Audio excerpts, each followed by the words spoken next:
La machine Ernetti de Roland Portiche. Le secret le mieux gardé du Vatican. L'incroyable histoire vraie d'une machine à explorer le temps, cachée dans les archives secrètes du Vatican.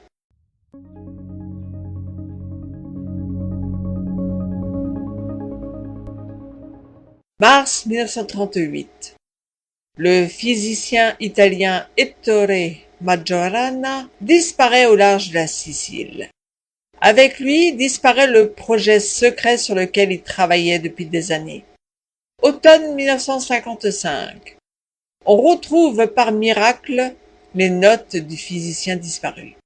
Elles inspirent au père Ernetti une idée folle. Construire une machine à voir dans le temps, un chronoviseur.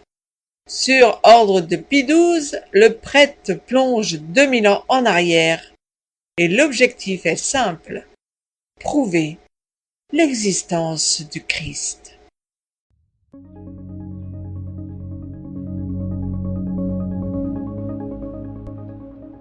Chronoviseur, à quoi cela vous fait-il penser? À la série télé Au cœur du temps ou à l'émission de Jacques Martin, Les Voyageurs de l'Histoire avec son astronef, pour ceux qui s'en rappellent, pour les anciennes générations?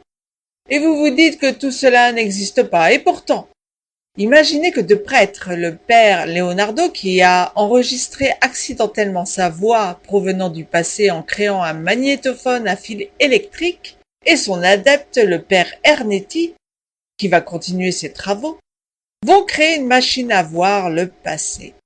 Les enjeux sont énormes. Remonter le temps jusqu'à voir Jésus et confirmer la crucifixion pour réactiver une chrétienté en perte de vitesse. Nous sommes en pleine guerre froide et les papes se succèdent dans ce livre relatant une histoire riche en faits historiques et qui tente de remettre en avant le projet du père Ernetti avec son chronoviseur. Alors, vérité ou affabulation?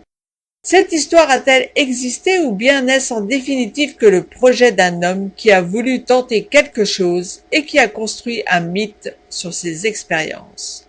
Seul le Vatican le sait, puisque l'engin serait bel et bien enfermé dans les archives secrètes du Saint-Siège et que selon certains, des essais auraient bien eu lieu. Ici, l'auteur donc s'inspire de cette histoire depuis la conception de l'engin jusqu'à son démembrement, et il nous fait voyager à travers les différentes ères qui vont amener le lecteur jusqu'en Palestine et Israël à la découverte de Jésus. Mais la question qui se pose est la suivante. Est-ce bien le bon Jésus? N'est-il pas celui d'un monde parallèle? Et que se passe-t-il vraiment au point de vue quantique? L'histoire en sera-t-elle changée? Sur fond d'espionnage entre Vatican, Mossad, KGB, CIA, Roland Portiche tente de retracer l'aventure du père Ernetti et de sa prétendue machine.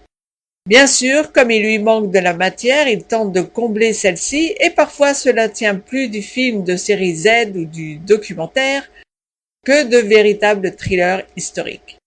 Mais finalement, entre deux invraisemblances, quelques chapitres un peu faciles du point de vue de la narration, un style pas toujours au top, on se laisse embarquer dans ce roman qui nous fait passer somme toute plutôt un bon moment.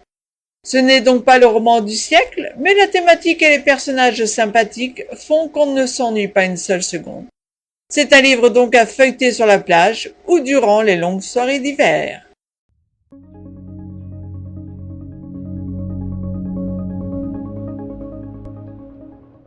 Si vous avez aimé cette chronique, n'oubliez pas de mettre un pouce vers le haut, de partager sur les réseaux sociaux, de vous abonner à notre chaîne si ça n'est déjà fait et je vous dis à très bientôt pour une nouvelle critique sur audétourdunlivre.com.